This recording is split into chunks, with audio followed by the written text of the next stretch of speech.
we come to the point where we have our final speaker, and this is John Goodall. John is the architectural editor of Country Life, and I've got to say that he's got one of the best jobs in the world, because he spends his time visiting the very best houses in the country.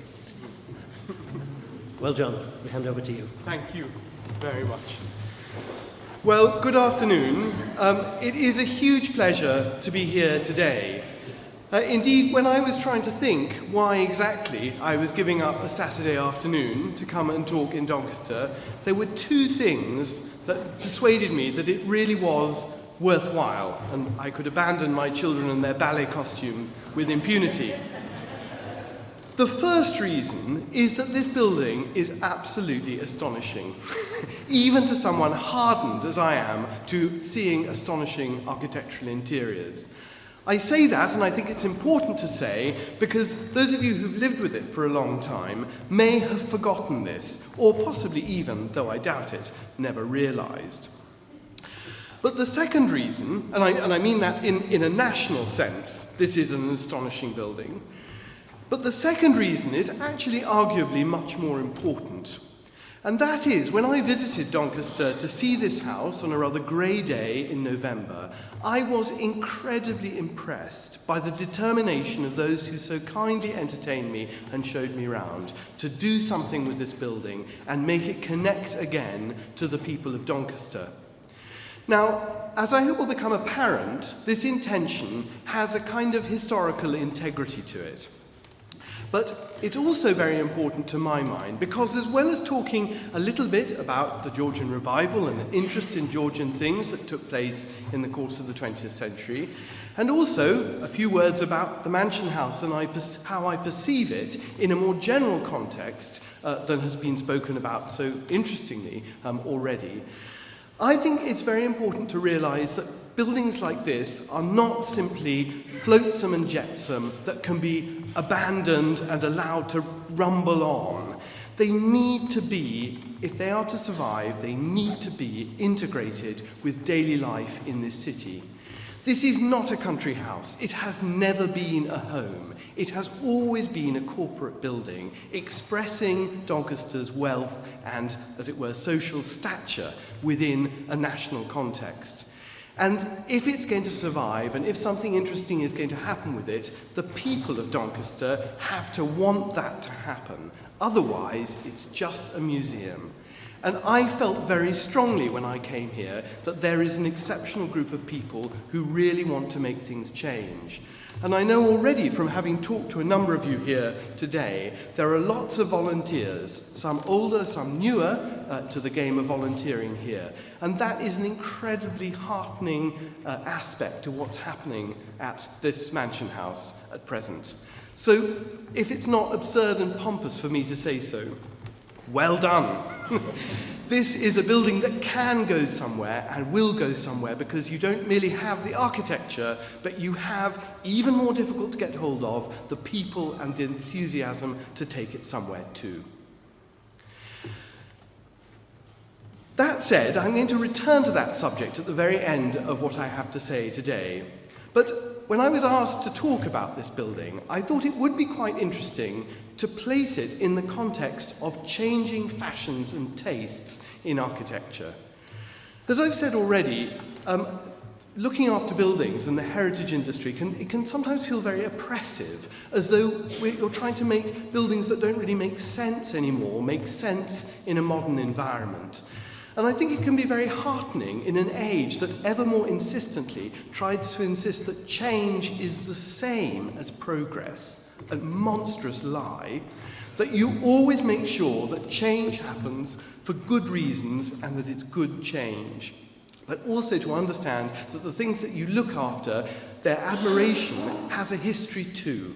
It's not that this building has always been admired, it's survived the cycle of taste and it's emerged the other side, and it is as good as people thought it was when it was first constructed. In 2014, it seemed only appropriate on the anniversary of the arrival of the first Hanoverian to the British throne that Country Life should create a Georgian issue. And I show you part of the front cover of that. Now, Georgian things, by and large, I think, now we take for granted are elegant and attractive. The very word Georgian is indeed synonymous, I think, with beauty, elegance, taste, the world of Jane Austen, etc., etc. When people look at, I'll see if I can make this technology work, small houses, a Georgian rectory, what could be more ideal for the aspirant house buyer? Or even new build houses, such as Fern Place in Wiltshire, constructed in a classical Georgian idiom because, although it's a new build, this is the style of taste. Or this room here, photographed for an article that we'll be publishing in Country Life over the summer. A spectacular interior when it's devoid of all of us to clutter it up. Or Wentworth Woodhouse, a building down the road from here. And I think it's actually very important to say, in the context of heritage generally in this area, there is about to be a very important and exciting announcement made about something that happened on Friday about this house. So look out for this in the news. You are increasingly, with things like Wentworth Castle, Wentworth Woodhouse, the Yorkshire Sculpture Park, all these different things, you're becoming part of a really interesting cultural area in South Yorkshire. And great things, I think, are to be expected of this in the future. I hope Doncaster can meaningfully become part of that programme. So not only is the Georgian world bound up integrally with our ideas of good taste, but Country Life itself has been very important in analysing the Georgian past. I'm showing you the covers of two books produced by architectural editors of Country Life, Giles Worsley, dealing with classical architecture, both before and after the Georgian age, but also including the Georgians, and John Cornforth, the great expert on interiors and interior decoration, particularly in what we might term the long 18th century. Well, that might seem perfectly straightforward, but actually it's very surprising that Country Life has had a great role in both recording and driving forward the appreciation of Georgian architecture and art. Because when Country Life was founded in 1897, the tastes of the great British public were not for Georgian buildings. I'm showing you here a really fascinating photograph of a man selling magazines in the Strand in about 1902. It's a golden age of magazine production when changing technology allowed the creation of magazines to burgeon. Many of these titles, actually, that he's holding were published for very, very short periods of time, which is why it's possible to date this photograph with such accuracy. But it's also very interesting that if you look at his right leg, the photograph is not cut off. He actually has a peg leg. He's almost certainly, in fact, a veteran who has lost a leg. So you may receive Country Life or other magazines that either plop neatly through your letterbox or that you go into W.H. Smith at the station and buy something off a great rack. But this is a reminder that magazines also have a rather earthier past, when you might have had one pressed onto you in the street and bought it there. Sorry. The very first images published in Country Life of country houses, because from the very first edition in 1897, there have always been articles on country houses, were very different from those that you would see today. This is the first architectural article of Baddesley Clinton in Warwickshire. And Baddesley Clinton conformed to the ideal of late 19th century and late Victorian British taste. It loved Tudor-Beethoven buildings. They expressed antiquity, but they were also distinctively British.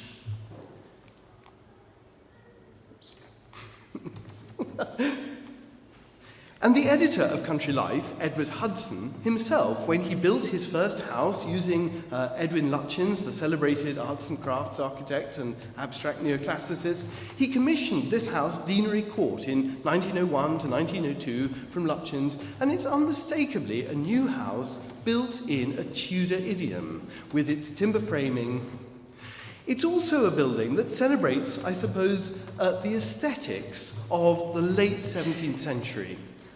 You might not be able to see clearly from the back, but the furniture in here is all late 17th century English and Dutch furniture.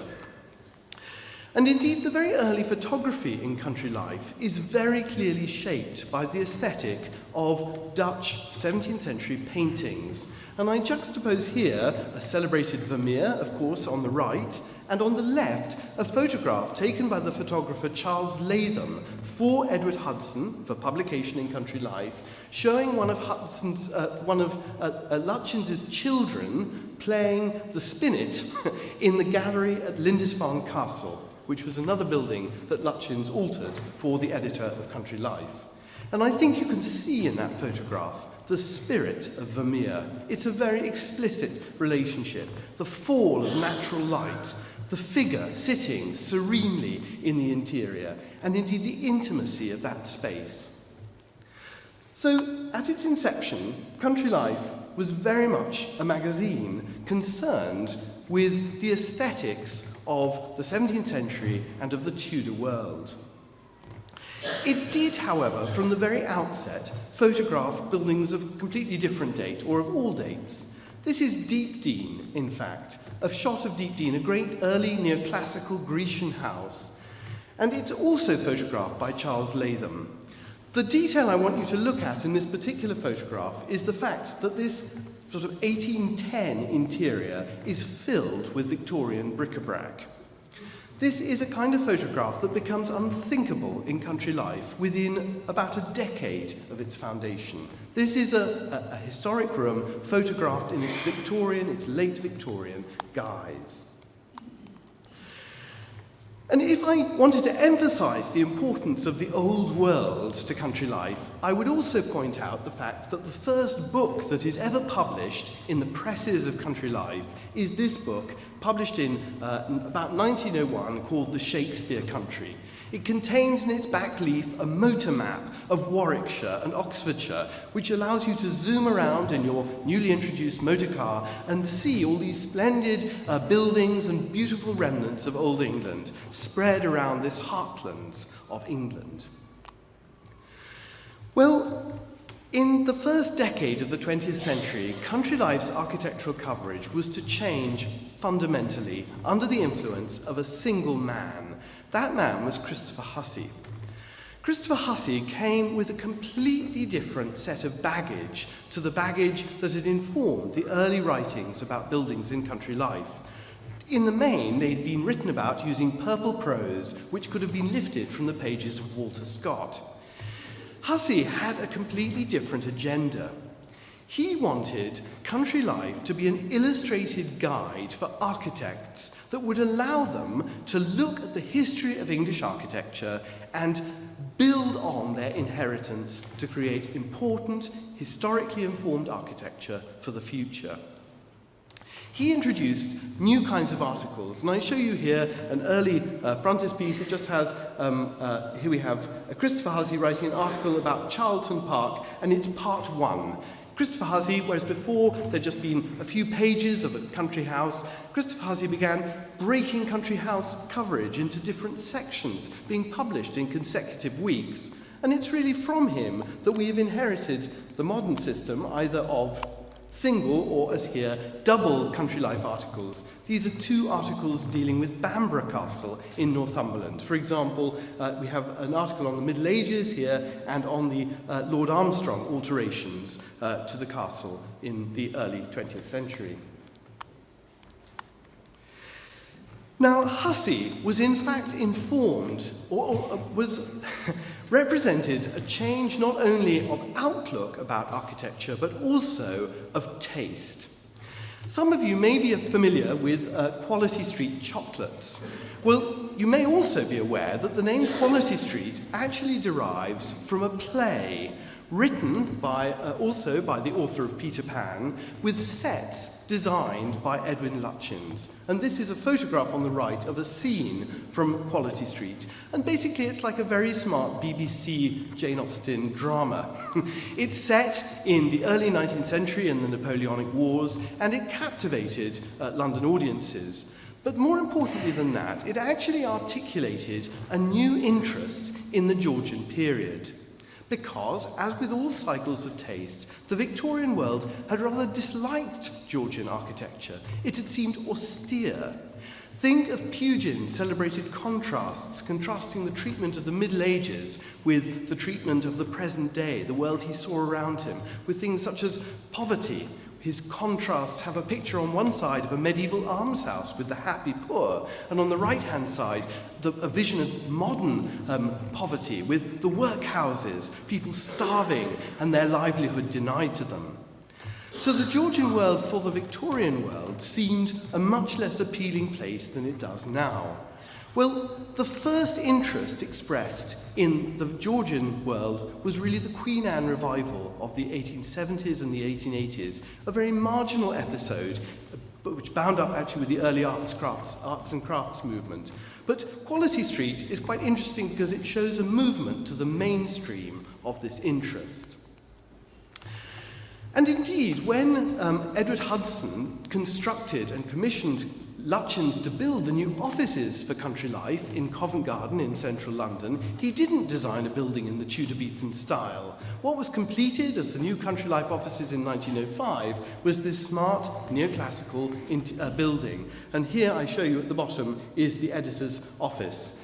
It isn't like that at all now, I can assure you. Hussey, as I've said, was a man with a mission, but he also needed tools to create his reference work for architects of the future. And the most important tool that he had, that Country Life could offer then as now, was superlative photography.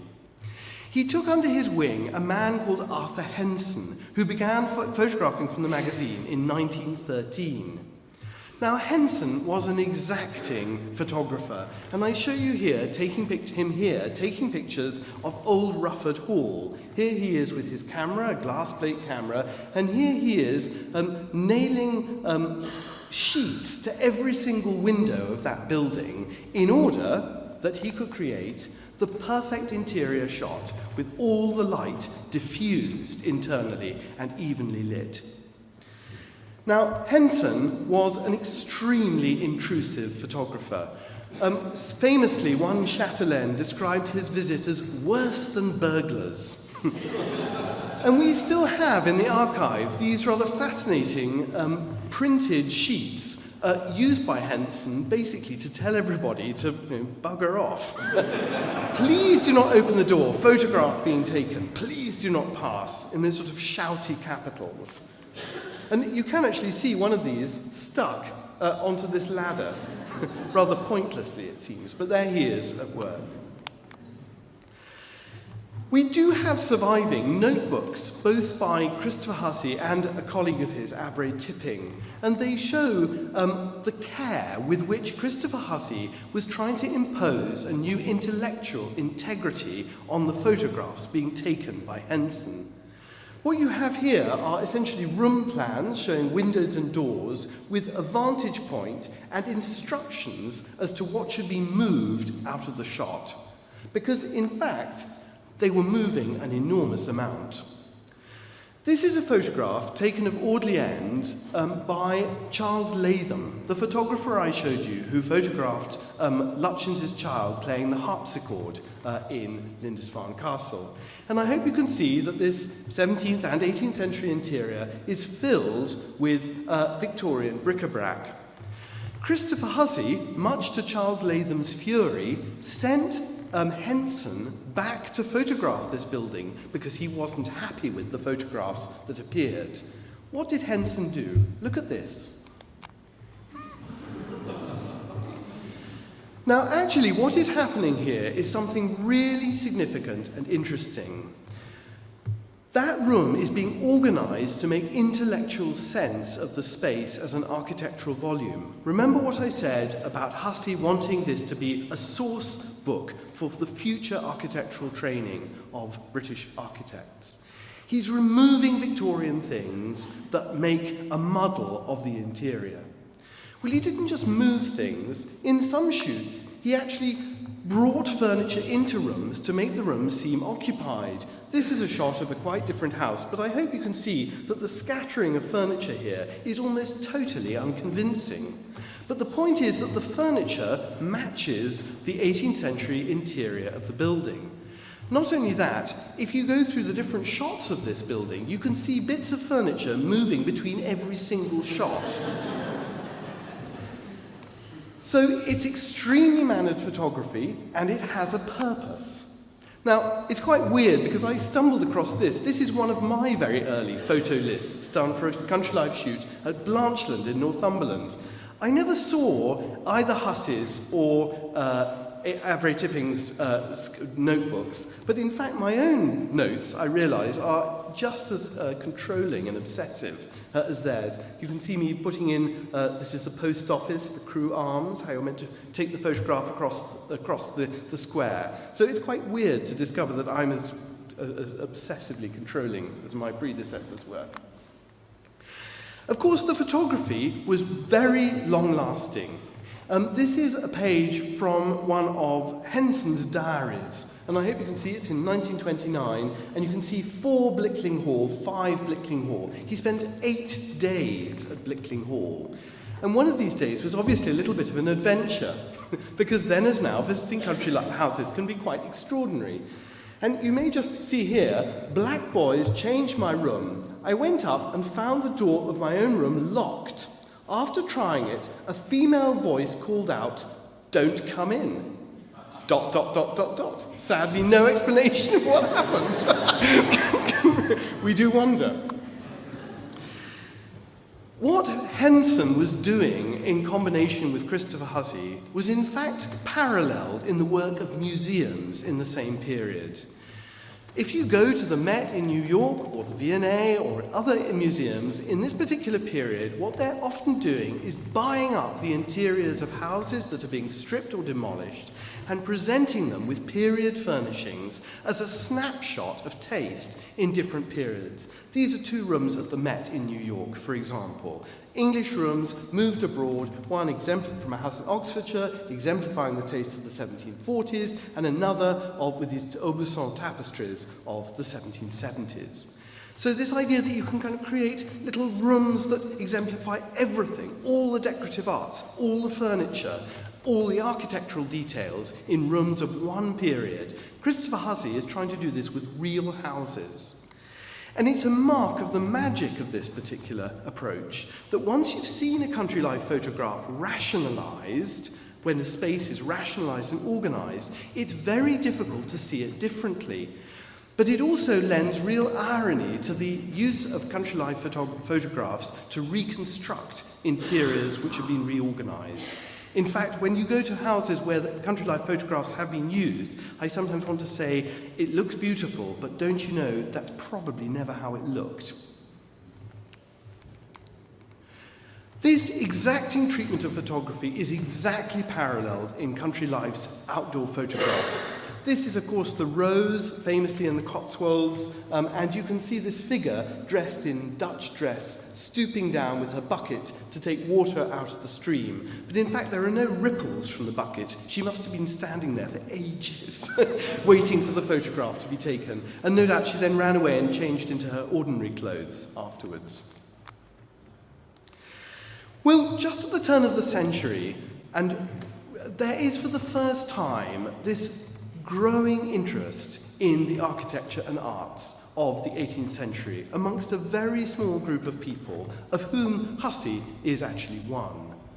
One of the first really grand essays in Neo-Georgian architecture is Manderston on the Borders, completed in the early 20th century and with this really stunning series of Neo-Georgian interiors. This is the hall at Manderston. It's a magnificent building with a sort of silvered staircase, almost a little bit Art Deco in some ways, internally.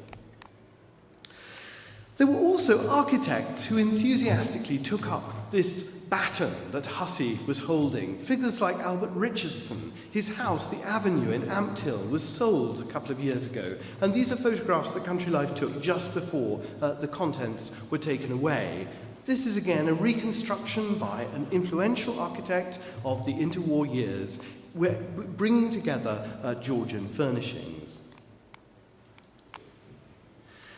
And also the work of Rex Whistler.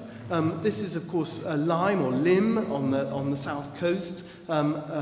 These charming Whistler murals that evoke a kind of Georgian idyll. Now, for many of these individuals, there was a very interesting intellectual problem about Victorian architecture which they were reacting against and which they were beginning to find an answer to or an interest in Georgian architecture. They began to realise at the beginning of the 20th century, or feel, that Pugin and the Gothic revival had been too morally charged. It was too judgmental, it was too purposeful, and they hankered after something that was less charged than that. And they thought they found it in the 18th century. They thought they found this thing called taste. Taste was not religious, it was neutral. It was something that you could admire and show your sophistication through the admiration of taste. And as I say, they thought they found that in the Georgian world. It is really a lot more complicated than that.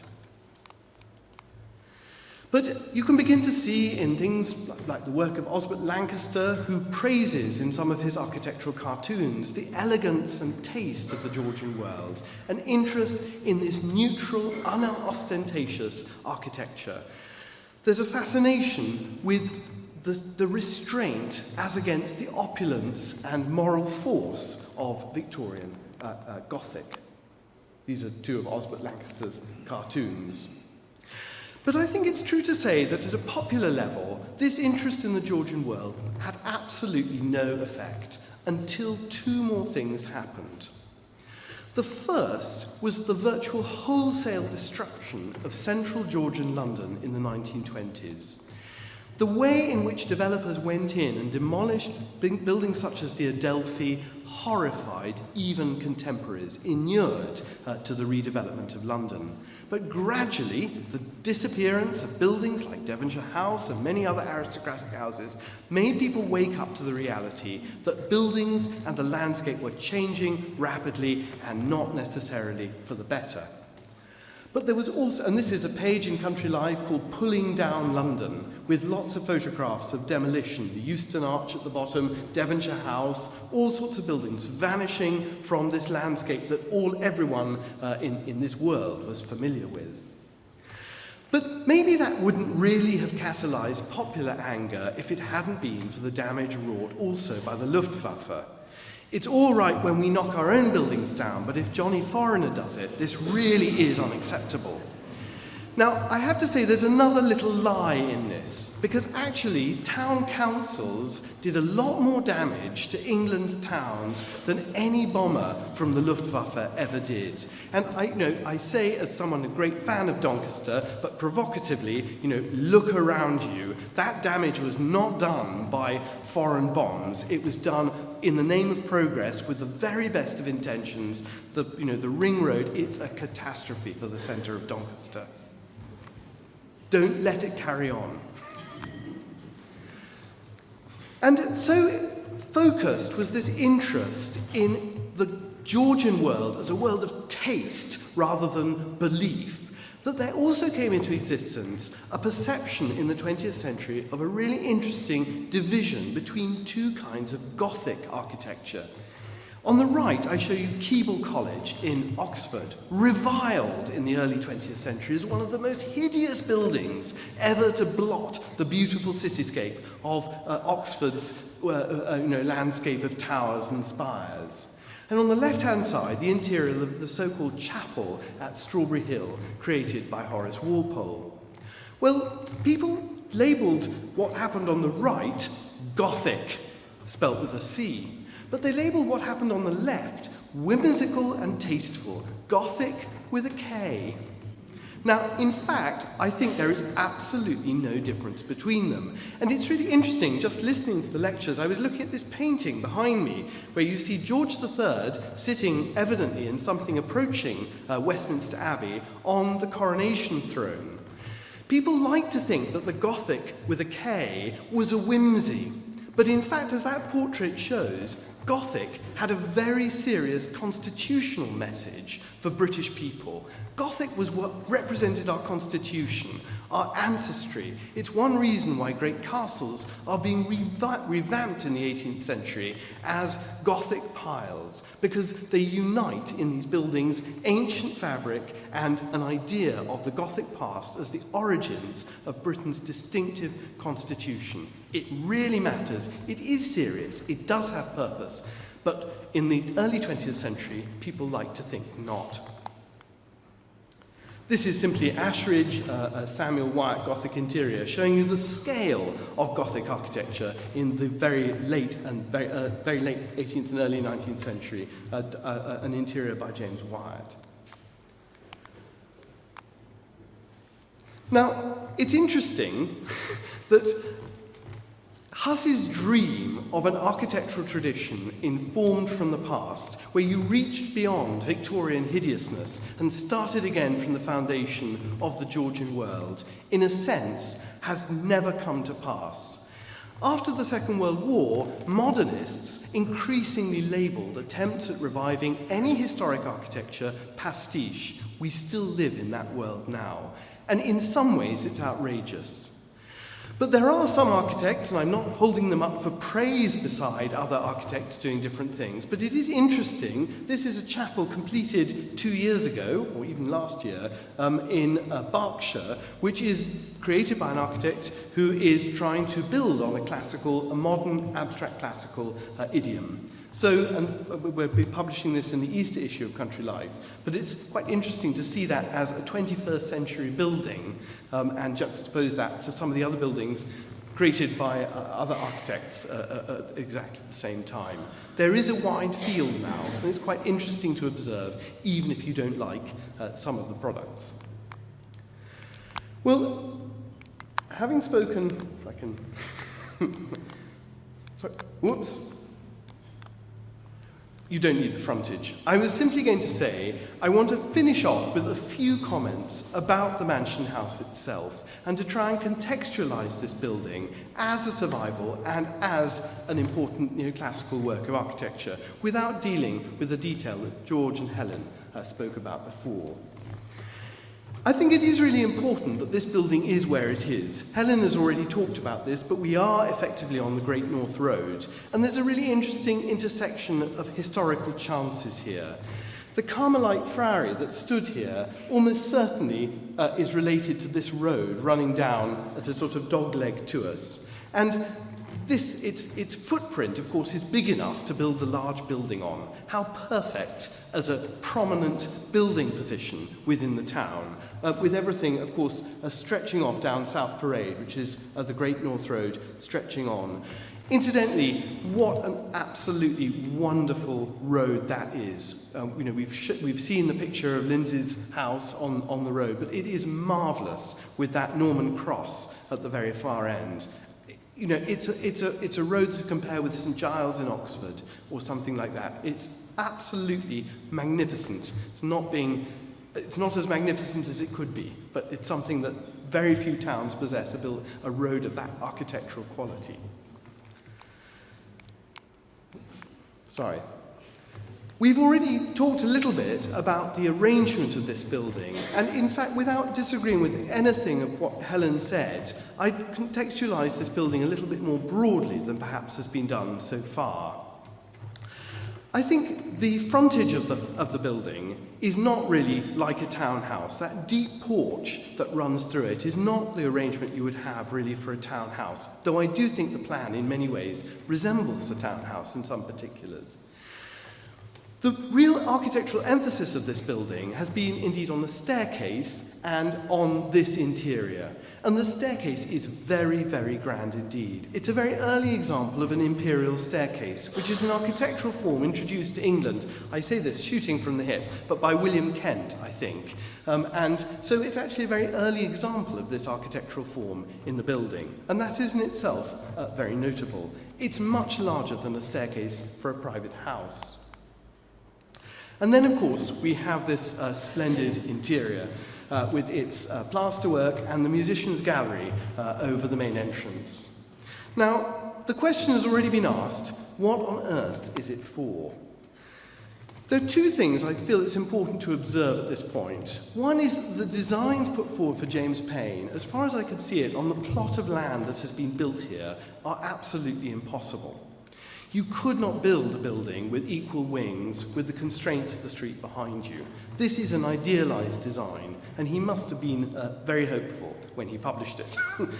But on another point, you need to understand the nature of architectural publications. These books are the ways in which architects advertised their buildings. Much more than the buildings themselves, these books were the ways in which other patrons saw buildings.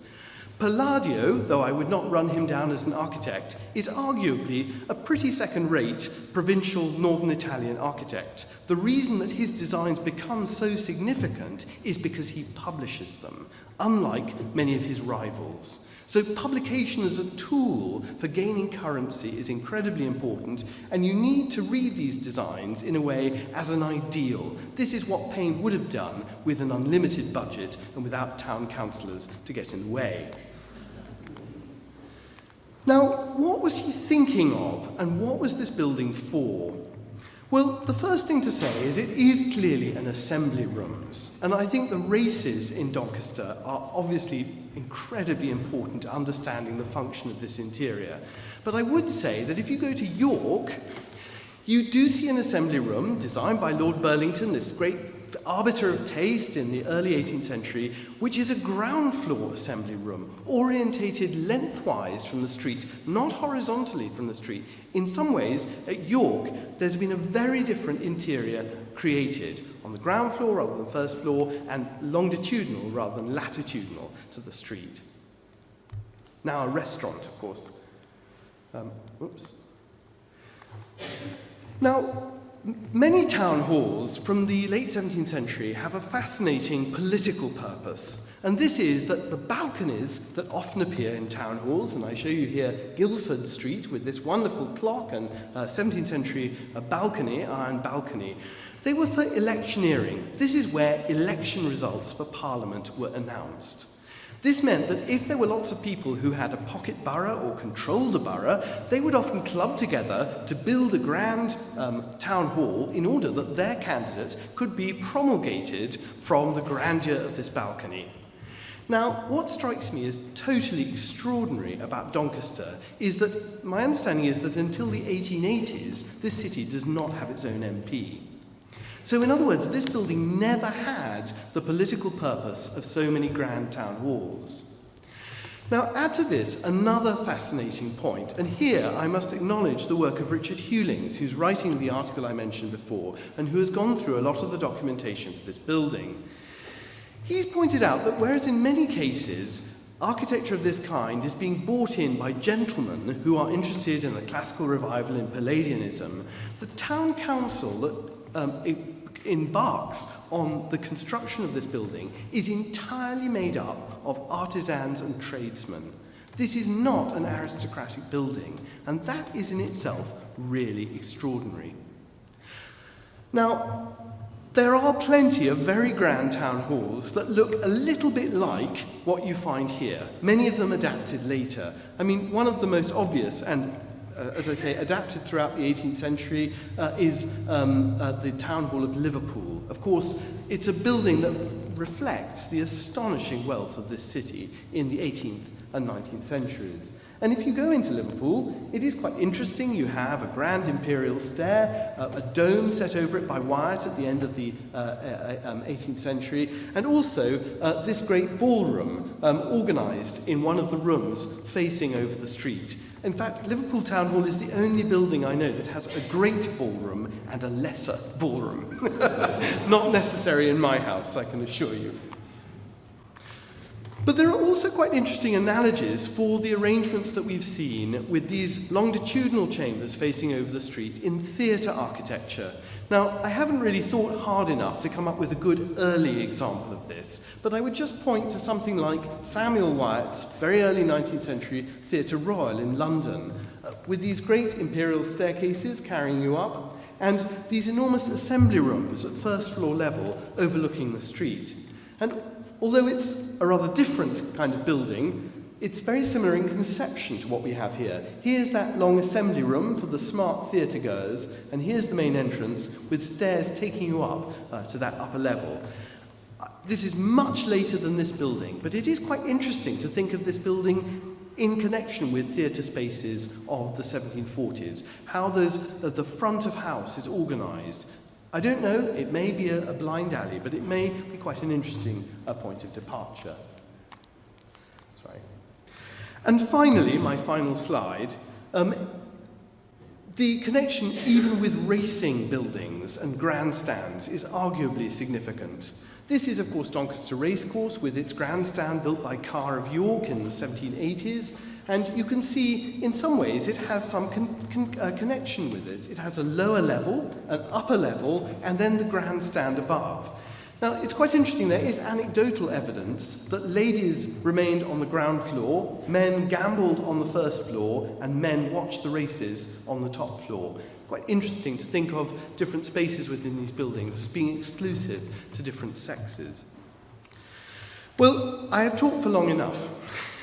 I hope what I have said has first of all shown you that we may take the Georgian for granted now, but it's not a style that we should take for granted. It's a style that has been out of fashion and has been reared to great fashion in the late 20th century by the work of people like Christopher Hussey, and in his case, through the work of Henson, the photographer. But also, I want you to think of this in the context of development today in Doncaster. Don't think of this as a building that fits into a period of time in the past. It's a building that you've got to make the most of and which has to work with modern Doncaster and which engages the modern population of Doncaster. And the development of Doncaster is an ongoing thing. The prizes for taking long-term, sensible, well-judged decisions are in the future. There are many towns that could simply abandon buildings like this and say, there's no point, it's all in the past. But do you know what? They may well be the slums of the future. Because these buildings do ultimately matter. They can change towns. They can improve people's lives. If Doncaster could reassert the integrity of its historic centre, if it had a town centre that people really wanted to come into because it was beautiful, who knows, in 100 years people may get off the train before going to York to come here. Don't think it's beyond your grasp. It is something worth fighting for, and if you just let it all go to seed, it will only get worse. So, thank you for having me. Thank you for being so encouraging and inspiring to an outsider like myself. And I do hope that I can come back in 10 years' time and see this building not merely loved by all of you, but by Doncaster as a whole. Thank you.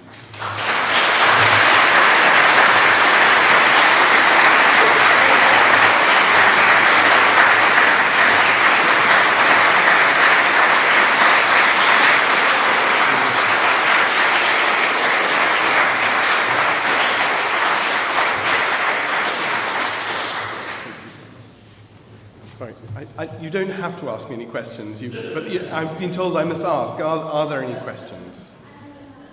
Yes, the lady at the front.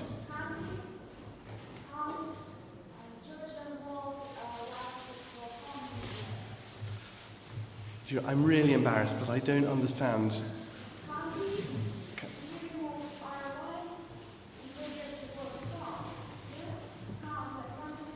Vice, yes.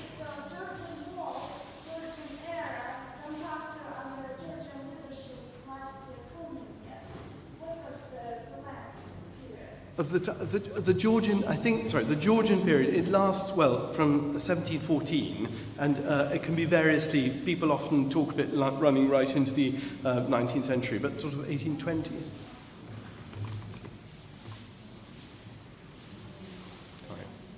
So, thank you very much. I think I'll leave it there. Thank you very much.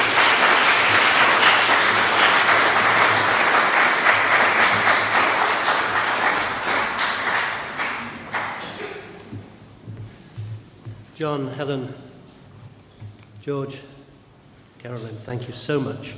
I don't know about the rest of you, but I've learnt an awful lot this afternoon. And I'm very grateful to our four speakers for enlightening us so much. So thank you again. Can we thank all four speakers, please?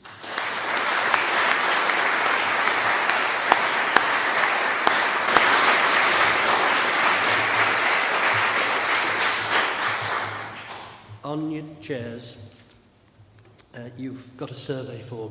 Please don't forget to fill it in. It helps us in our feedback when we're approaching people like the HLF. The Country Life article, make sure you go out and buy it. I believe it'll appear in the edition that's published on the 9th of August this year. So get it and you'll see our Mansion House. For more information about the James Payn Festival, which is going to continue after this launch, and the Friends of the Mansion House, visit our webpage or like us on Facebook. Now, we'll be holding a James Payn Day on the 17th of June. Mark that in your diary if you want to come. And there'll be a symposium on the 7th of October. And on the 8th of October, we'll be planting a tree for James Payn in Cusworth Park, in the grounds of one of the buildings that he designed. And again, that is well worth a visit. It's owned by Doncaster Metropolitan Borough Council. The grounds are superb, and it's lovely to go there. I go there myself. We, the Friends, are an embryonic organisation, and we need your help. We need more volunteers. Our volunteers, as I've said, have been going for 10 years. We can always welcome more. People to serve as guides, to be front of house, to be behind the scenes, for research and conservation, for the website, for publicity and for Facebook. Please come and join us.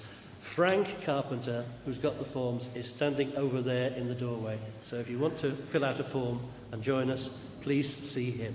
In the meantime, thank you for coming, and slightly earlier than we'd planned, but that concludes this afternoon. Thank you very much.